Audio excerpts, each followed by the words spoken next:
L'honorable député de Chambly-Bordois. Merci, M. le Président. Merci. C'est un honneur pour moi de pouvoir parler de prendre la parole pour le projet de loi S4, pas C, on parle d'un projet de loi du Sénat, bien évidemment. Parce que, justement, mon comté est transversé dans son entièreté, quasiment, par un chemin de fer. Donc, c'est un dossier très important. Et en prenant compte de la réalité de l'étalement urbain qui se produit sur la rive sud, particulièrement en allant plus vers le sud, donc chez nous, on constate que de plus en plus de quartiers résidentiels s'installent autour du chemin de fer. Donc, la question de sécurité est très importante.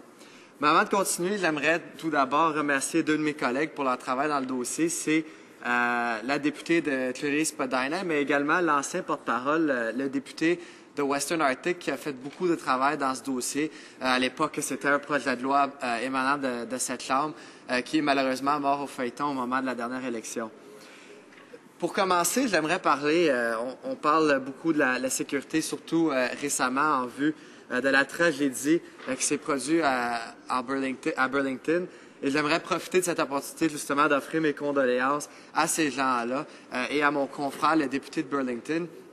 Je pense que c'est une situation très grave, mais surtout quand on constate qu'il y a eu des coupures dans le budget de Via Rail qu'on a vu dans le budget qui vient d'être déposé par ce gouvernement. Et je pense que si on veut s'avancer, moderniser, améliorer nos services de train, non seulement pour des raisons environnementales, mais aussi pour des raisons économiques, si on veut faire ces améliorations-là, je crois que de réduire le budget de notre plus grand, la compagnie qui offre le plus de services au niveau des trains, des services de rail, c'est une erreur. Et dans l'optique de ce projet de loi-là, je pense que c'est certain que je peux dire sans gêne que le NPD appuie le projet de loi. On aimerait bien voir des mesures additionnelles au sein du ministère des Transports concernant les questions de sécurité. Pour parler plus spécifiquement de ce qui se passe dans mon comté de Chambly-Bordois, j'aborderai surtout la question, comme j'ai dit, de l'étalement urbain. Depuis que je suis rentré en poste, on a fait on a été présent à plusieurs consultations publiques concernant le dossier des vibrations, par exemple, qui affectent notamment les municipalités de Saint-Basile-le-Grand, McMasterville, Belleuil, Saint-Hilaire, Mont-Saint-Hilaire, entre autres, évidemment. Et je pense que les commentaires qui nous sont faits le plus souvent par nos concitoyens dans ces municipalités-là et par les maires, les élus municipaux, j'ajouterais, dans les rencontres que j'ai eues avec eux également, c'est par rapport au fait que on constate, les vibrations et le fait... Mais les vibrations, c'est pas une question qu'on aborde dans le projet de loi S4, mais la raison que j'en parle, c'est parce que on voit, en parlant des vibrations, à quel point les trains passent vraiment à travers des quartiers résidentiels. Et c'est pour ça que la question de sécurité est très importante pour les gens de chez nous, surtout parce qu'on vise à augmenter le service qu'on voit sur la rive sud, mais aussi les régions voisines. Je pense notamment à la région de Sherbrooke, Drummondville et ainsi de suite, où on veut voir un meilleur service entre différents pôles majeurs. Donc, par exemple, on pense entre autres au train qui va de Montréal à Ottawa. On aimerait voir ça peut-être aller d'Ottawa à Montréal, mais également de passer à travers la rive sud, à travers Saint-Lambert ou Saint-Basile jusqu'à Sherbrooke, Drummondville. Il y a certainement d'autres de mes collègues qui pensent la même chose aussi, à Saint-Jean également, La Chute peut-être aussi. On pense à plein de municipalités qui sont affectées par ce dossier-là. Mais bref, tout ça pour dire, Monsieur le Président, c'est que quand on veut améliorer et augmenter le service, je pense que tout d'abord, il faut a priori constater que les services de sécurité sont adéquats. On ne veut pas commencer à desservir davantage des régions résidentielles tant et aussi longtemps qu'on n'a pas assuré que les réglementations de sécurité sont à point. Et c'est pour ça que c'est très important d'appuyer ce projet de loi-là.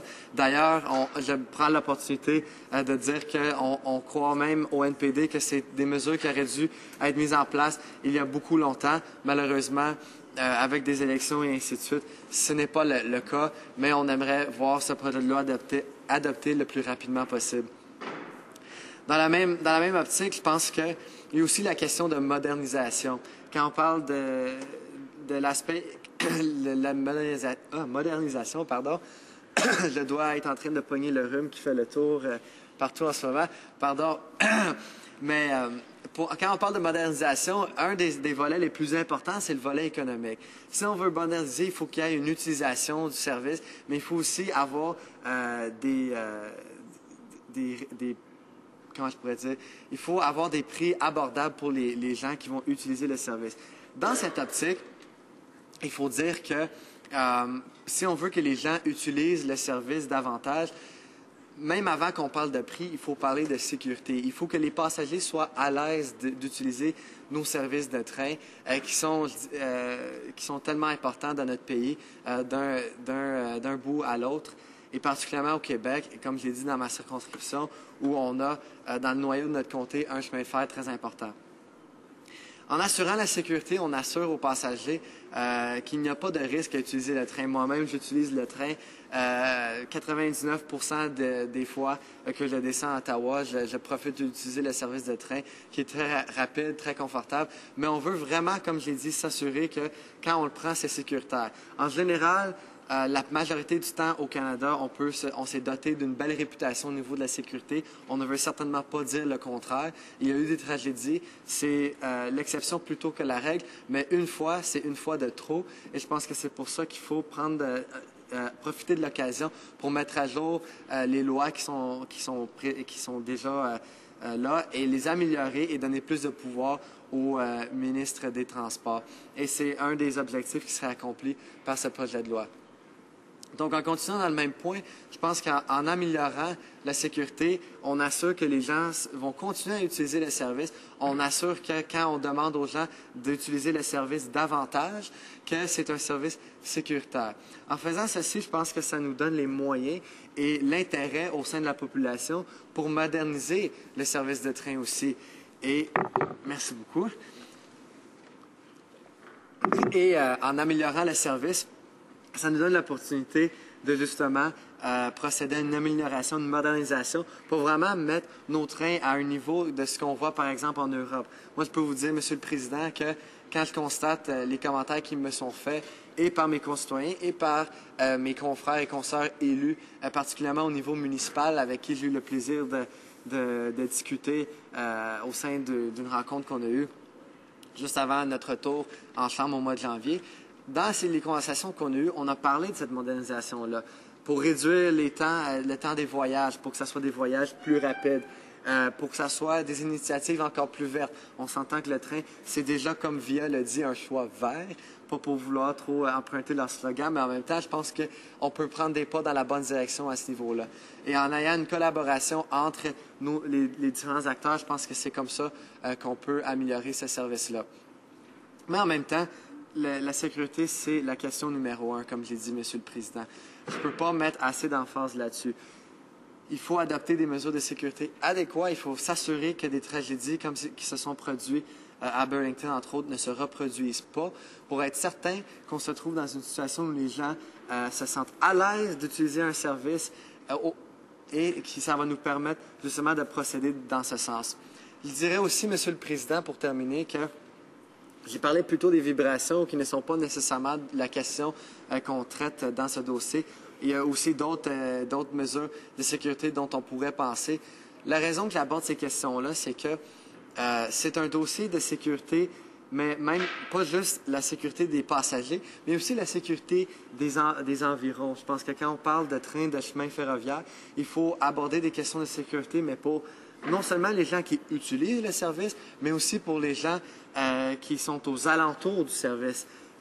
On parle justement des quartiers résidentiels. Je pense que c'était le cas à Burlington. Je ne suis pas un expert de ce qui se passe, de la situation à Burlington, mais si je ne me trompe pas, c'était un quartier résidentiel. Il y a d'autres endroits où on pense à la sécurité au niveau de la pollution qui est produite par les trains. C'est des choses qu'on veut garder sous contrôle. On veut s'assurer une bonne gestion par le ministère des Transports. Ça va nous permettre d'améliorer les services, qui est une demande très importante de nos concitoyens, de mes concitoyens, particulièrement à Chambly-Bordua. Je pense que c'est un dossier qui n'a pas besoin d'être négatif. Je pense que si on règle le dossier de sécurité tout de suite, on peut aller de devant avec une vision de développement durable, mais aussi de développement technologie au niveau du service qu'on offre. Je pense que c'est ce qu'on prône au NPD. C'est la raison qu'on appuie le projet de loi S4. Je vous remercie, M. le Président. Question et commentaires. Questions and comments. Questions and comments. Questions et observations? L'honorable député de Saint-Lambert. Merci, Monsieur le Président. Je remercie et je félicite notre collègue pour son discours. Il a mis de l'avant toute la nécessité qu'il y a de rapidement voter ce projet de loi. La sécurité, bien évidemment, pour les usagers est extrêmement importante. Il a parlé également des différents accidents qui ont eu lieu et qui ne doivent certainement pas se reproduire. Je voudrais demander à mon collègue, pour lui, quels aspects, en plus du développement durable, quels autres aspects, sur le plan économique, par exemple, il voit en termes de lien par rapport à cette évolution sécuritaire des transports. Ouais. Je remercie beaucoup ma collègue de Saint-Lambert avec qui, justement, je partage le chemin de fer, même si on n'est pas tout à fait voisins directs. Mais pour répondre à sa question, M. le Président, je pense que quand on parle de sécurité, une des raisons que le projet de loi S4 et le projet de loi prédécesseur qui a été présenté ici dans cette Chambre avant l'élection ont été présentés, c'est justement après qu'il y a eu un comité consultatif au sujet de mettre à jour les mesures de sécurité, étant donné qu'en modernisant nos systèmes de chemin de fer, nos systèmes de train, il faut prendre en compte que la technologie change au fil des ans. Et pour revenir au point de ma collègue, quand on parle de l'aspect économique, je pense que c'est très important. Quand on parle de sécurité, on parle de modernisation. Il faut être assuré en tout temps que nos réglementations de sécurité sont à jour pour prendre en compte la nouvelle réalité de la technologie, des mesures dont on dispose pour s'assurer la sécurité des passagers et des gens aux alentours d'un chemin ferroviaire. Mais cela étant dit, Monsieur le Président, je pense que si on veut aller de devant et améliorer le système avec des systèmes plus écologiques et plus rapides également, comme le désirent nos concitoyens et comme le prône notre parti, je pense qu'il faut s'assurer qu'on est en mesure d'implanter les mesures de sécurité, justement, qui vont faciliter ce processus-là et également assurer un beau développement économique par la suite. Questions and comments. The Honourable. Sans observation, le député de Burlington. Merci, M. le Président. Je remercie le député de son discours. Et je le remercie aussi d'avoir parlé de l'accident qui s'est produit récemment à Burlington. Un accident mettant en cause Via Rail et qui a provoqué la mort de grands Canadiens qui avaient servi notre population en travaillant pour Via Rail pendant des années. Je comprends la position du NPD. Nous devons présenter ce projet de loi au comité pour examiner les amendements pour que ce projet de loi puisse être adopté à la Chambre des communes et être appliqué. Est-ce que le NPD envisage des amendements, des mesures qui ne seraient pas déjà dans le projet de loi? Est-ce qu'on peut nous donner une idée de ce que ce sera ou si on va attendre en comité? Merci, M. le Président. Merci, Monsieur le Président. Je sais qu'il y a certainement un travail qui va se faire en comité et pour la question spécifique de ce travail-là, je vais déléguer ça à des confrères et consoeurs plus sages que moi. En même temps, avant que je continue, Monsieur le Président, j'aimerais encore une fois réitérer mes condoléances pour ce qui s'est passé à Burlington. Je crois que, comme j'ai dit, un accident, une tragédie, c'est une de trop, malgré la belle réputation que nous avons au niveau de la sécurité ferroviaire. En même temps, je crois que c'est certain qu'il y a toujours des améliorations qui peuvent être faites. On pense notamment au fait que dans ce projet de loi S4, on ne retrouve pas toutes les recommandations qui ont été faites par le comité consultatif. Cela étant dit, je pense que malgré qu'il y a toujours un marge de manœuvre au niveau des améliorations qu'on peut apporter, je pense que ça ne nous empêche pas non plus d'appuyer le projet de loi. Et tel que mon confrère a mentionné, le projet de loi va par la suite se rendre en comité. Et à ce moment-là, comme je l'ai dit, je vais permettre à mes collègues sur le comité des transports de continuer leur excellent travail et d'élaborer davantage notre point de vue sur ce projet de loi.